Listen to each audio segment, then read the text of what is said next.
Choosing to leave before the sun rose for the day would prove to be a disastrous decision.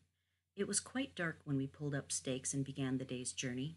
Making it darker still was the fog, which was itself freezing upon the metal sides of the truck.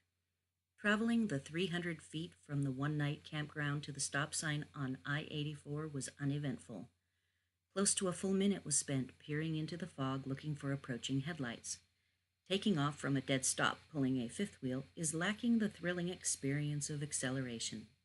As far as the darkness and fog revealed, the coast was clear, and so it was, until trying to keep one eye on the road coming and the other on the direction of our going, the turn onto the interstate proved to be too tight.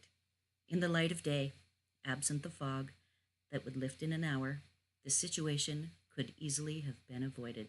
Woulda, shoulda, coulda. Keeping the gas pedal down and hoping for the best would have been a preferable option, as it turned out.